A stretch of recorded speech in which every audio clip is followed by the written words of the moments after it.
Maharashtra TV आपल्या हक्काचा media.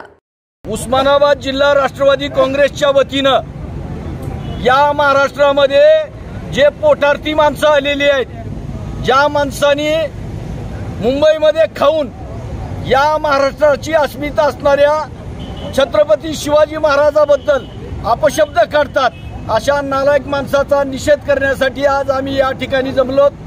त्याचबरोबर आमच्या जिल्ह्यामध्ये वर अन्याय होत आहे। राज्य शासनानं अतिवृष्टी आणि सततचं अनुदान 281 कोटी घोषित केलं, परंतु यामध्ये उस्मानाबाद सोडून बाकीच्या सगळ्या जिल्ह्याला अनुदान दिलं। आमचं 281 कोटी रुपये राज्य शासनानं दिले नाहीत, त्याचा आम्ही निषेध करण्यासाठी या ठिकाणी आलो आहोत।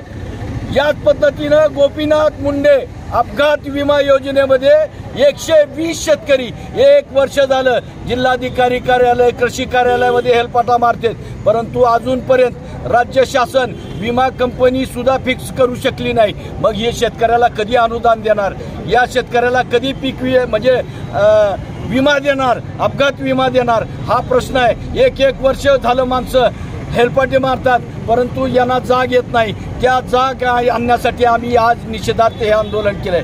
दुसरी गोष्ट, आमच्या इथं आयुर्वेदिक कॉलेज झालंय, त्या आयुर्वेदिकच्या 25 जागा राज्य सरकारनं कमी केल्यात, म्हणजे यांना आयुर्वेदिक कॉलेज बंद पाडायचंय, त्याच्या निषेधार्थ हे आमचं आंदोलन आहे। आणि जिल्ह्यातल्या रोडची अवस्था बघा, प्रत्येक रोडला जिल्ह्यातल्या खेडेगावामध्ये गुडघे इतके खड्डे पडलेत, परंतु अजून आमच्या जिल्ह्यामध्ये रोड दुरुस्त नाही, त्याच्यामध्ये डांबर टाकत नाहीत, त्याच्यात मुरुम सुद्धा टाकत नाहीत। एवढा दुजाभाव उस्मानाबाद जिल्ह्यावर हे राज्य सरकार करतंय, त्याच्या निषेधार्थ आमचं आंदोलन आहे। आणि गेल्या 100 वर्षापासून टेंभुर्णी लातूर हा आमचा महामार्ग आहे।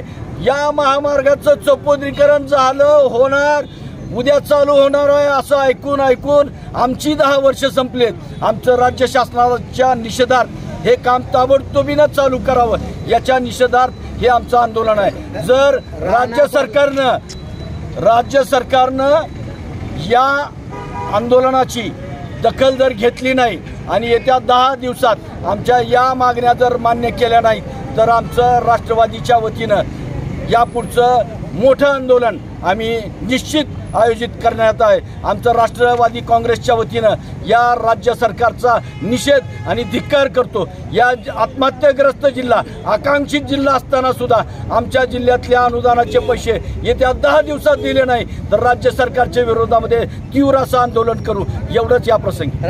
आपल्या भागातील महत्त्वाच्या आणि ताज्या बातम्या पाहण्यासाठी आजच आमच्या महाराष्ट्र टीव्ही न्यूज चॅनलला YouTube वर सबस्क्राईब करा आणि बेल आयकॉन प्रेस करा।